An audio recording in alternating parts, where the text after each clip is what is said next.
Olá a todos, sejam muito bem-vindos à nossa aula de parasitologia, focada em um tema fascinante e de grande relevância para a saúde humana, os artrópodes.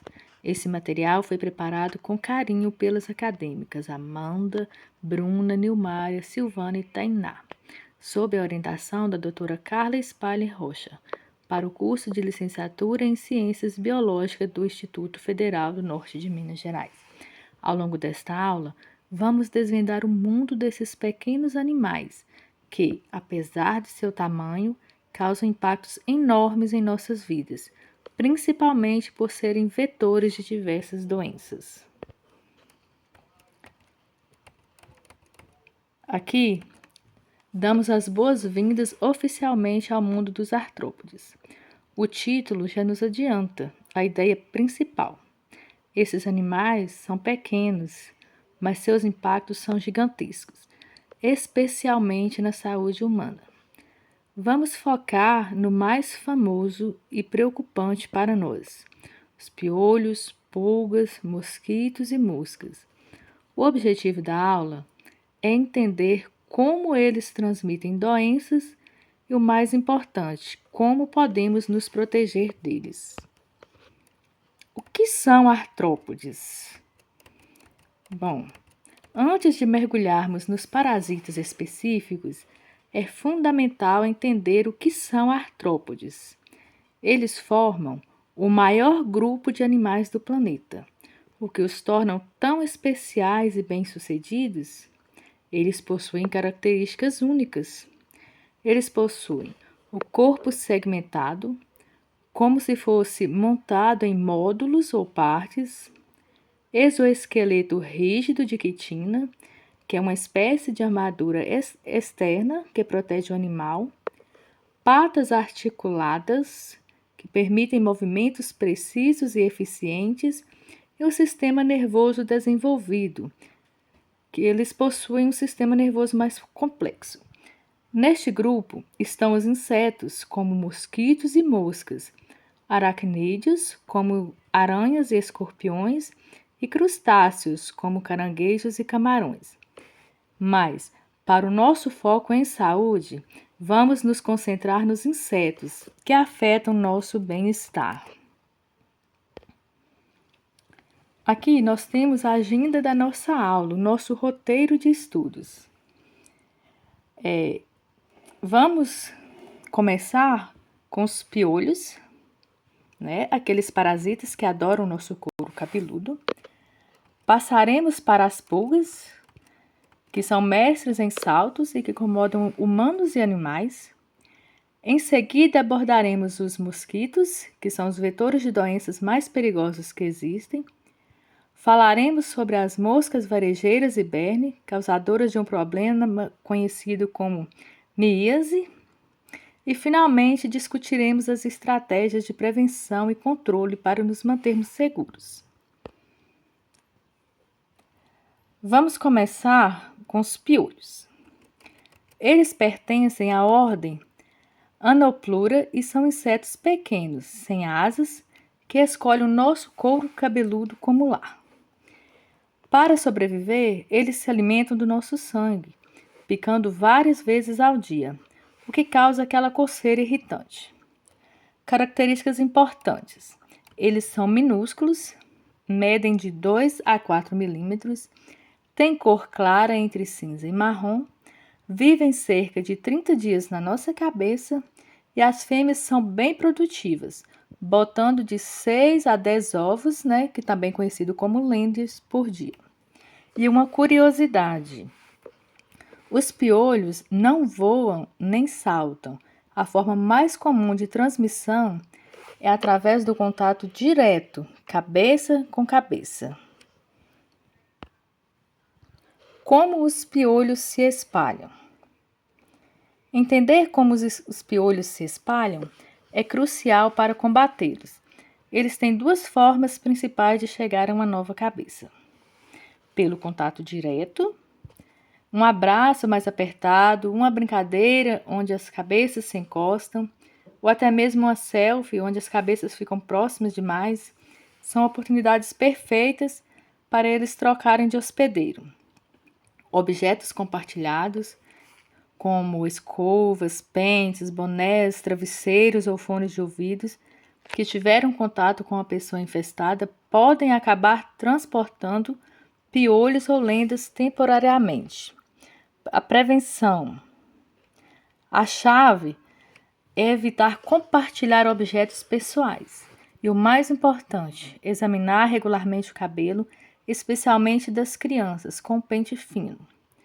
E o tratamento geralmente envolve shampoos específicos e a remoção manual das lentes com pente fino. E lembrem-se, se uma pessoa da família estiver infestada, é fundamental que todos sejam examinados.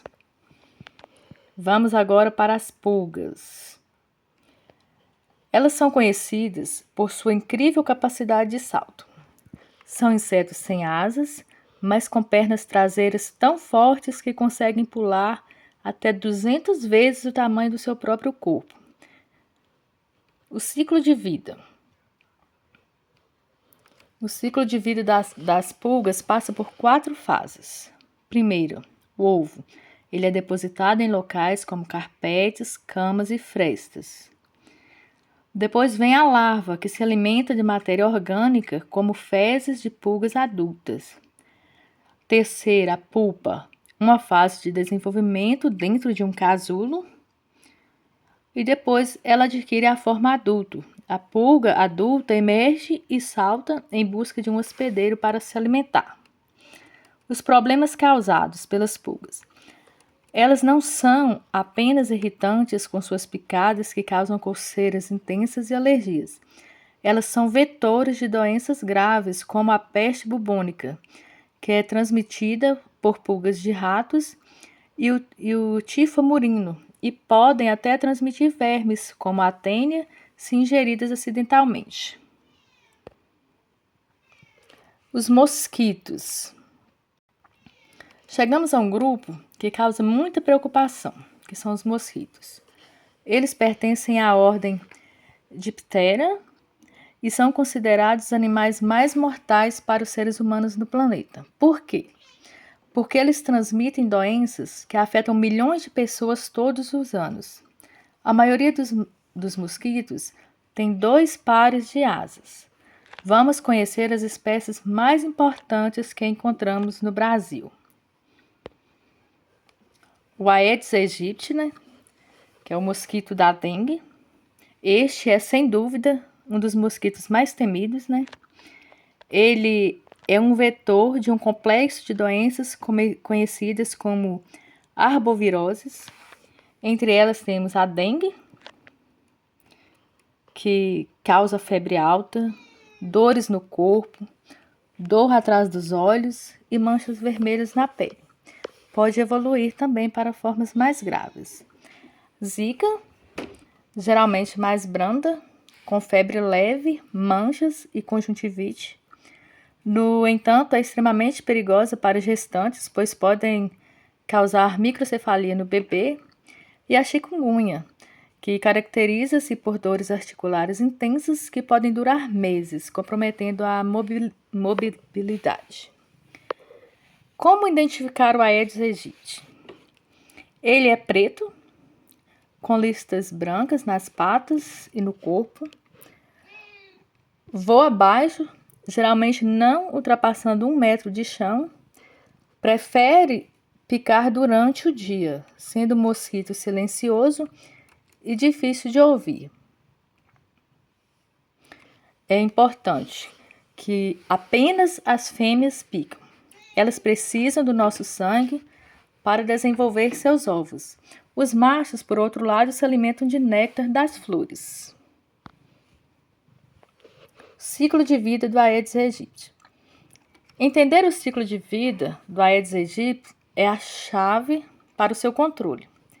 Ele se desenvolve em 4 fases principais. Os ovos, que são depositados nas paredes de recipientes que contêm água. E uma característica assustadora é que esses ovos resistem sem água por até 1 ano, esperando as condições ideais para eclodir. Depois vem as larvas, que vivem na água por cerca de 5 a 10 dias. alimentando-se de micro-organismos aquáticos. As pupas, uma fase de transformação que dura aproximadamente 2 dias, onde o mosquito se desenvolve dentro da água. Nessa fase não se alimentam. E a fase adulta, que eles emergem da água prontos para voar e iniciar um novo ciclo, vivendo cerca de 30 dias. A grande lição aqui é: sem água parada não há mosquito.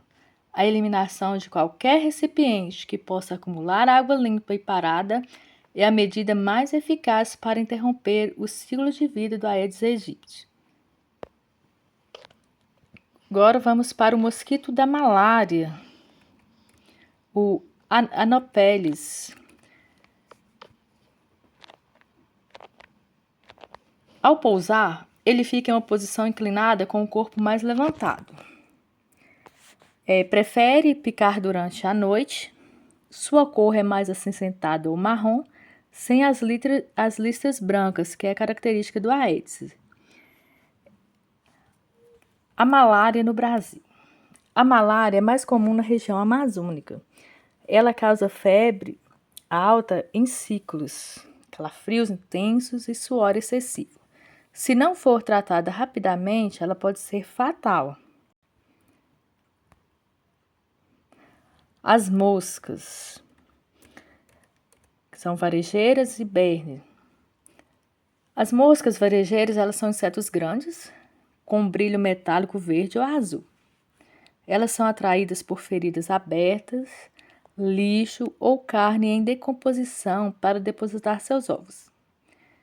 Quando esses ovos eclodem, nascem as larvas popularmente chamadas de vermes ou bicheiras. Essas larvas se alimentam de tecido vivo ou morto. Isso pode levar a 2 tipos de miíase. A miíase primária, onde as larvas invadem tecidos saudáveis, causando feridas graves e dolorosas, que exigem tratamento médico urgente. E a miíase secundária. As larvas se desenvolvem em feridas que já existem, agravando a situação e dificultando a cicatrização.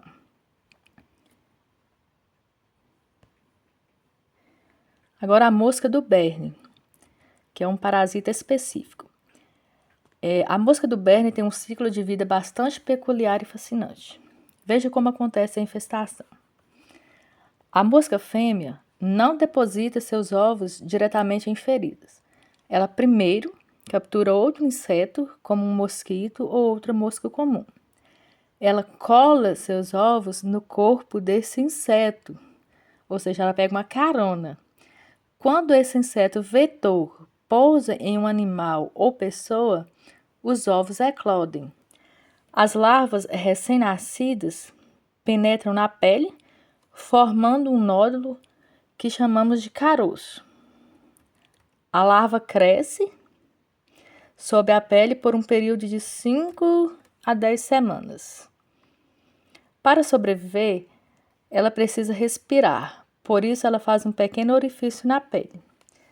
Os sintomas são: você pode sentir um nódulo doloroso na pele, uma sensação de movimento interno e notar um pequeno orifício com secreção. O tratamento, O único tratamento eficaz é a remoção cirúrgica da larva, feita por um profissional de saúde. Agora vamos para o conceito de vetor. O que é um vetor de doença? Para entendermos como todos esses artrópodes causam doença, precisamos definir o que é um vetor. Um vetor é um organismo vivo que transmite patógenos, os agentes causadores de doenças, como vírus, bactérias ou parasitas, de um hospedeiro infectado para outro hospedeiro saudável. No nosso caso, os artrópodes que estudamos funcionam como transportadores. Eles não causam a doença em si, mas a carregam e a transmitem através de suas picadas. O fluxo é patógeno, que são os vírus, bactérias, o parasita, vetor, o artrópode que carrega, e hospedeiro, que é a pessoa ou animal que adoece. Por exemplo, o mosquito Aedes aegypti é o vetor que transmite o vírus da dengue para nós. O mosquito ele não tem dengue, ele apenas transporta o vírus e o injeta quando pica alguém. A prevenção e o controle. Ação de todos, né? Por fim, chegamos à parte mais importante. O que podemos fazer para nos proteger e controlar essas pragas? A prevenção e o controle são responsabilidade de todos. Temos que eliminar a água parada. Esta é a medida número 1, né, contra os mosquitos. Virar garrafas, limpar calhas, cobrir caixas d'água e trocar a água de vasos de plantas semanalmente são ações essenciais. Higiene pessoal e ambiental, manter a casa limpa, lavar as roupas de cama regularmente, cuidar dos animais de estimação para evitar pulgas, ajudam a prevenir infestações. Usar repelentes, aplicar em áreas expostas da pele, especialmente em locais com muitos mosquitos ou durante viagens. Barreiras físicas, usar telas em janelas e portas, mosquiteiros nas camas e roupas de manga comprida em áreas de risco podem impedir o contato. Buscar atendimento médico. Se apresentar sintomas como febre, dores ou lesões na pele, procure um médico imediatamente para diagnóstico e tratamento. Ação comunitária. O controle de vetores é um esforço coletivo. Participe das mutirões de limpezas e campanhas educativas na comunidade. E lembrem-se, cada um de nós tem um papel fundamental na proteção da nossa saúde e da saúde da nossa comunidade. Espero que a aula tenha sido esclarecedora e útil para todos vocês. Se tiverem alguma dúvida, fiquem à vontade para perguntar.